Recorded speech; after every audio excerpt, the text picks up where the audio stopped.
What's good, people? Today's gem drop is intended for those potential investors out there. We're going to discuss rent to value ratio. This is also known as the gross rent multiplier. This is merely a financial metric that is used to evaluate the potential return on investment on rental properties. The ratio is determined by dividing the annual rental income by the property's either market value or its price.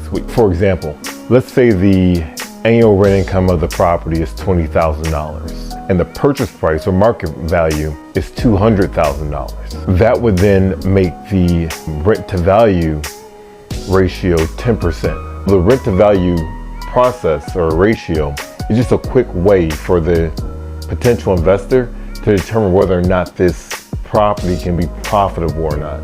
A high rent to value ratio indicates that the property generates a generous amount of revenue in relation to the actual value of the home, which basically says it could be a solid investment. Now, of course, a low rent to value ratio would indicate just the opposite. The rent to value ratio is just one method of trying to determine whether or not this is something or an investment you want to jump into.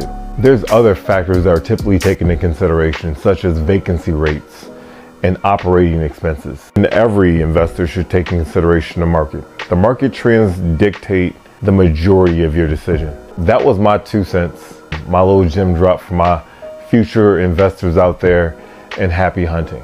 Kevin Pressley, Caldwell Banker Buckhead, your future ambassador of Atlanta real estate. Thanks for listening.